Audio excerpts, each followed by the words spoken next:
2 oyda o'sha o'ziga kelishni boshladi. O'sha rezultat bilindi. Soch oldirgani borganimda sartaroshxonaga o'shundan bir narsa yuqtirib oldim ekan deb o'yladim. Keyin sartaroshga borishni ham to'xtatib, o'zimga tanishimga boradigan bo'ldimda, men hayronman, men bilmayman, shunaqa bo'lyapti desam, aytyapman, boshqa tavsiyalar qilib ko'rishdi. Marg'ilonda bir doktor bor ekan. Uni klinikasiga bordim. Yana bitta Farg'onaga bordim. Imkon bo'lmadi. Qaysidir vrach 5-6 kabinsa kuniga yozdi. Men faqat shu qomusni ushladimki, mahkam ushladim. Shu effekt berayotgani uchun hech qancha bo'lgani yo'q. Men 4 oy uzoq bo'lyapti. 4 oyda ushlar rezultat yaxshi. Men xursand bo'ldimki, bo'lar ekan-ku. O'zimda bo'lgani uchun mana shuning uchun keldim. Atak yo'q, rezultat bo'lmaganda men kelmasdim.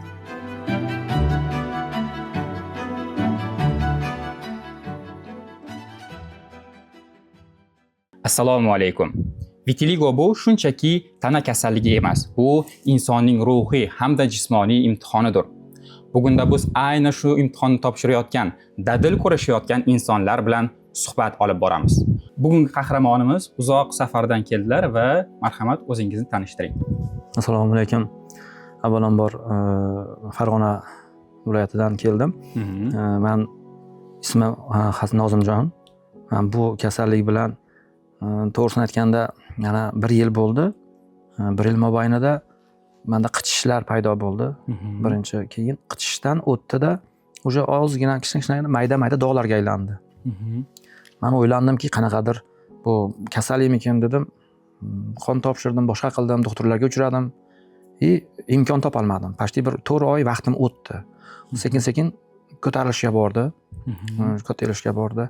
Ko'tarilib bo'lgandan keyin yana ham bo'lmadi. O'sha borgan sari ajoyib bo'ladi. Odamda tanasi oq. Aynan nimadan boshlandi bu? Bu stressdan boshlandi. Qo'rquvmi, stressmi shunaqadan boshlandi. Menda hech masalan bunaqa bizda hech oilada ham, boshqada ham bunaqa bo'lmagan hech ham.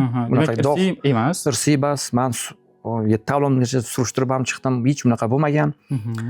Keyin bilsam, bir doktor aytdiki, o'sha Farg'onada bu stressdan bo'ladi dedi, ko'proq dedi. Odamning ichki organizmidan buzilish kelib chiqadi. O'shundan bo'lishi mumkin dedi. Jigardan deyishdi, boshqadan deyishdi. Keyin Telegramdan ko'rdim. Facebookdan ko'rdim buni. Ijtimoiy tarmoqlarda ko'rdimda, qomus kapsulalar. Keyin birinchi ishonmadim. Oradan 2 hafta o'tdi. Bir aka tavsiya qildiki, haqiqatan ham mana tuzaldim dedim. Men endi Xudodan ko'rdimda bag'ini. Oldim.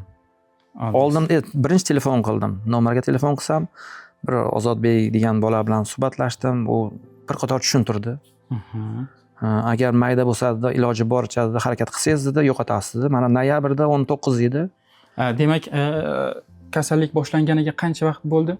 Kasallik boshlanganiga mana 1 yildan o'tyapti o'sha. 1 yildan o'tdi. Sabab qancha vaqt o'tgandan keyin kapsula bilan tanishdingiz? O'sha mayda dog' chiqishdan boshlangandan keyin men harakat qilishni boshladim. Sabab men o'sha bilmagandim bunaqani. Bu birinchi qichishdi-da, qichishgandan keyin qashiydim, hayron bo'ldim. Keyin shu bilan boshlandi. Keyin oxiri men Ozodbek akaga telefon qildim, nomerini gaplashdik, ular berishdi. Gaplashdim, tushuntirdim. Mana shunaqa bo'lyapti. Keyin menga qomusni losyonini aytdi, keyin bu kapsulasini aytdi. Shunaqadan qilib ko'rasiz, yaxshi effekt bo'ladi dedi. Men haqiqatan ishondimda. Keyin har 3 kunda bir menga nima berib turdi? Informatsiya berib turdi. Nechtadan ichish kerak, qancha miqdorda losyonni tortib surkash kerak, suvga aralashtirib, keyin shpritsda olib suvni alohida qilib keyin surkashni boshladim. Uzog'i bilan 1 oy o'tgandan keyin endi dozasini, suvdagi dozasi kamroq, doriniki bir xil turaveradi dedi. Shundan qilib bordim. Ammo lekin ertalab 2tadan, kechqurun 2tadan ichib yotgani tavsiya berdi. To'xtatmang dedi. Tartibli va intizomli. Tartibli, har chorshanba kuni menga telefon qilar edi. Men ishda bo'lganim uchun gaplasha olmasdim. Keyin ikkovimiz kelishdikda shanbaga o'tkazirdik. Suhbatimiz shanba, har shanba telefon qiladi-da. Mendan hol so'raydi, nima bo'lyapti, qanaqa bo'lyapti, rezultat bormi, o'zgarish. Dedim, shunaqa bo'lyapti dedim. Keyin birinchi menda u oq joylari qizarishda boshladi. Qancha vaqt o'tdi ana shu? Uzog'i 1 oyga bormasdan o'sha tanamni oq joylari qizarishni boshladi. Demak, 1 oyga bormasdan o'z natijalarini bera boshladi. Qizarishni boshladi. Assalomu alaykum aziz tomoshabinlar. Statistikaga ko'ra, tomoshabinlarimizning 90% kanalimizga obuna bo'lmagan. Keling, buni birgalikda o'zgartiramiz. Buning uchun hoziroq kanalimizga obuna bo'ling, videolarimizga like bosing, fikrlaringizni izohlarda yozib qoldiring. Sizning bitta harakatingiz videolarimizni oq dog'lar muammosidan aziyat chekayotgan insonlarga yetkazib, ularning shifo topishiga sabab bo'lishi mumkin. Balki aynan siz kimningdir shifo topishiga umid bag'ishlarsiz. Qizarish boshlagandan keyin men telefon qildim. Juda qizaryapti. Bu nimaga desam, aka effekt beryapti dedi. Keyin rasmga olib tashladim men. Birinchi tashlagan rasmim bilan o'sha qizargan paytini tashlasam, effekt zo'r dedi. Effekt beryapti dedi. To'xtatmang aka dedi. To'xtatmadim. Bu har bitta nimada, bu kapsulada 150 dona bu shtukda ichida nimasi bo'lgan kapsula bo'lar ekan.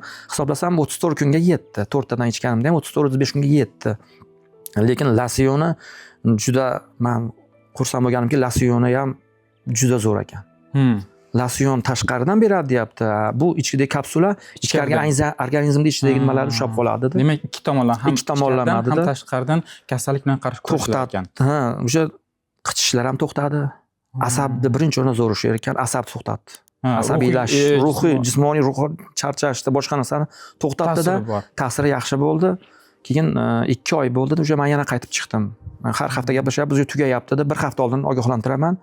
Mana soat ertalab 8 da telefon, 9 larda telefon qilsam, uzoq bilan 3 soat ichida o'sha meni qo'limga yetkazib berishdi. Kapsulani nechta nima kerak, nimas qoldi. Yetkazib berishdi. Mana noyabrda 19da men 20-kundan boshlagan bo'lsam, hali to'xtatganim yo'q. O'sha menda o'sha mayda qora et o'sha chiqishni boshladi. I plus bir tomondagi nimalar, kantovkamdagilar yo'qoldi. Demak, bundan kattaroq bo'lgan avval. Oldin katta oppoq bo'lgan, rasmlari ham bor hozirgacha. Hozir sezilmaydi? Yo'q, hozir mana o'sha tevamda bor edi. Men o'yladimki, nimaga soch oldirgani borganimda, sartaroshxonaga o'shundan bir narsa yuqtirib oldim ekan deb o'yladim. Menda o'sha xayol faqat kantovkalar. Nimaga unaqa bo'lyapti ekan dedimda, keyin sartaroshga borishni ham to'xtatib, o'zimga tanishimga boradigan bo'ldimda. Bo'lmadi. Keyin men shunaqa bo'lib, mana Xudoga shukr, yomon emas rezultati. Mana noyabrda 20sida boshlagan bo'lsam, bugun mana hech qancha bo'lgani yo'q. Men 4 oy uzoq bo'lyapti. 4 oyda ishlar rezultat yaxshi. Men xursand bo'ldimki, bo'lar ekan-ku. Men o'sha nimalarga qo'shilishni ham o'sha chegaralashib qo'ydim o'zim. Odamlarga, qo'shilishdi. Men nahot shunaqa bo'lsam desam, yo'q, yaxshi, bu asabda stress ekan. Xudoga shukr, mana qaytdi o'sha dog'lar qaytyapti mana, o'sha oq joyim qolmadi. O'sha et chiqishni boshladi. Sezilyapti, yaxshi. O'sha qizarib, yana uzog'i bilan deyapti, men 1 oy, 1,5 oy deyapti. 1,5 oyda joyiga keladi. Lekin shu kantovkam deylar 2 oyda o'sha o'ziga kelishni boshladi. O'sha rezultat bilindi 2 oyda. O'sha tochka dog'lar chiqishni boshladi. O'sha tochka dog' chiqdimi, o'sha plus et o'sha o'syapti, tiklanyapti, joyiga qaytyapti degani. Men doktorga borganimda birinchi sizda qanaqadir melatoninmi, qanaqadir organizm nimasi buzilgan deyishdi. Men tushunmadim doktorlar tilini. Keyin u tarafga ham olib ko'rdim. Haqiqatan ham o'sha tiklanyapti. Men faqat shu qomusni ushladimki, mahkam ushladim. Shu effekt berayotgani uchun qattiq turdimki, ammo lekin ertalab dorisini обязательно kechqurun dorini ichaman, kechqurun shu bergan shpritsda oldin 1 milligram edi, hozir 1,5 milligramga chiqdi. Demak, miqdorni oshirdim. Shu miqdorda mana 1,5 oydan beri bir xil miqdorda kelyapti. Mana shu qomus kapsulasiga kelgunga qadar boshqa dori vositalarini ishlatib ko'rdingizmi? Biz bilamizki, har xil tabobat vositalari bor xalqimizning orasida, yo bo'lmasa boshqalarni tavsiya qilishadi. Ba'zilar aytishadi, umuman davosi yo'q ham deb aytishadi ba'zilar. Sizda qanday bo'ldi bu jarayon aynan qomusga kelguncha? Bu jarayonda men birinchi qon topshirib ko'rdim. Qomusga olmasdan burun qon topshirdimda, qondan alangiz bir 10 ta nimaga bo'ldida, hamma yo'q yaxshi chiqyapti. Hamma yo'g'imiz yaxshi chiqdi. Qondan boshqadan hech qanaqa bizda nima yo'q deyishdi. Keyin yana boshqa joyga Marg'ilonda bir doktor bor ekan. Uni klinikasiga bordim. Yana bitta Farg'onaga bordim. Imkon bo'lmadi. Qaysidir vrach 5 ta 6 ta komissiya kuniga yozdi. Har bir kuniga 5 ta komissiyani olaman. 1 oy, 1,5 oyda o'sha natija bermadi. Ta'siri umuman natija ko'rsatmadi. To'xtamadi. Siz doriga pul sarfladingiz, vaqt sarfladingiz. Sarfladim. Endi inson o'zi uchun pulini sarflab harakat qilmasa, rezultat bo'lmas ekan. To'xtatdimda, sразу qomusga o'tdim. Menga boshida qimmat ko'rindi. O'sha rezultat bergandan keyin u pul menga ko'rinmay qo'ydi. Sabab Nimaga o'sha rezultat yaxshi bo'lgandan keyin qancha bo'lsa ham sarflasang arziydi ekan. Lekin mana yo'q, qimmatbas. Haqiqatan ham qimmatbas.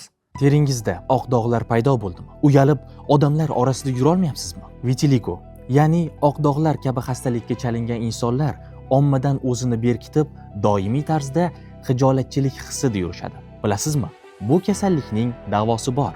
Lekin ko'pchilik buni bilmaydi va ko'p vaqt yo'qotadi. Qancha kechiksangiz, davolash shuncha qiyinlashib boradi. Dog'lar bo'lsa, kattalashib boraveradi. Lekin sizda yuqoridagi holatlar bo'lishidan oldin bu darddan qutulish imkoniyati bor. Biz sizga sinalgan va samarali vosita Qomus kapsulalarini tavsiya qilamiz. Bugungacha 20 mingdan ortiq bemorlar Qomus kapsulasi orqali oq dog'lardan xalos bo'lishdi. Qomus kapsulasi haqida to'liq ma'lumot olishni istasangiz, quyidagi raqamlarga hoziroq qo'ng'iroq qiling. YouTube orqali ko'rib murojaat qilayotganingizni aytsangiz, 30% lik chegirmaga ega bo'lasiz. Siz eng to'g'ri tanlov qilishingizga ishonamiz. Hozir mana bemalol qichishi yo'q. Men buni bildimki, qichish demak asabdan ekan dedim. Asab buzilganda, stress bo'lganda o'sha bular sekin-sekin yo'qolib boshlaydi. Sekin nima his qilib turib, keyin bu o'sha to'xtatdi. To'xtatgani uchun men shu Ozodbekni endi o'zini hali ko'rganim yo'q, to'g'risi. Kelib ham so'radim. Shu Ozodbek akani ko'rsam bir rahmat aytaman, qo'lini qisib rahmat aytaman degan maqsadda kelib elasirab so'radim. Ozodbek aka jo'natibdi shunaqa. Desam kelishadi ishdi. Kutdim, lekin kelib qolsa kerak. Bu yerda nafaqat Ozodbek aka, balki butun o'sha jamoaning, qomus ishlab chiqaruvchilarning o'rni bor. To'g'ri. Sizda mana shu holatda odamlar bilan bo'lgan munosabat qanday bo'ldi? Bu to'g'ridan to'g'ri sezilmasa ham, lekin bilinadi. Ya'ni sizning tanangizda dog' bo'lishi ko'pchilikda boshqa narsani tug'dirishi shubha uyg'otadi. Bu yuqumlimi, yuqumli emasmi, so'rashsam bo'ladimi, so'rashsam bo'lmaydimi? O'sha narsa qanday bo'ldi? Avval qanday edi, hozir qanday?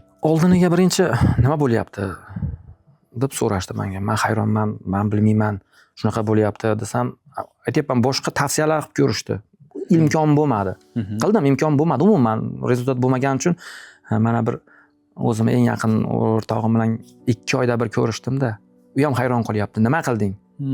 Ayt, men ko'raychi, nima qilding? Mani bir jiyani ham bor-da, u bolani shunaqa. Do'da keyin aytdim, shunaqa qomusdan oldim. Losyonini surkayapman, ammo lekin qoldirmayman. Kunligini kunda. Ovqatlanmasam ovqatlanmaymanki, lekin buni qilaman. Muntazam ravishda. Bir narsani ushlagandan keyin mana tavsiya berdi. Men 1,5 oyda o'zgargandan keyin o'sha sirrazi men mahkam ushladimki, buni tugayotganda men shu telefon qilaman. Uzog'i 3 kunlik yo 4 kunlik qoldi. O'zlari yetkazib olib kelib berishadi. Uy eshigimni tagiga olib kelib beradi. Qaytasiz, lakasini tashlang, lakasini tashlayman, o'sha yerga olib kelib beradi. 1 so'm pul olmaydi, yo'l kira haqqi boshqa olmaydi. Olib kelib, aka men deydi, olib kelman sizga topshirdim, qo'l qo'yib bering, qo'l qo'yib beraman, qaytib olib ketishadi. Ajoyib. Mana shu ba'zi birlar reklamamizni ko'rishadi, lekin ishonchsizlik bo'ladi, yo bo'lmasa qimmatli qiladigan deb o'ylashadi va ko'pchilik olishdan qaytadi.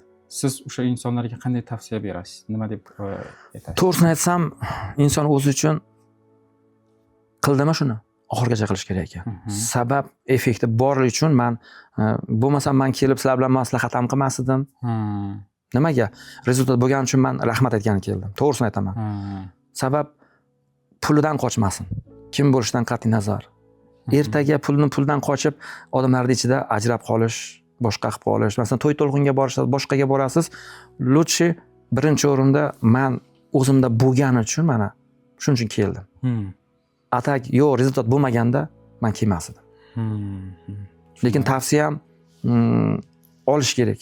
100% tavsiya nima bor ekan ichida, rezultat chiqar ekan 100%.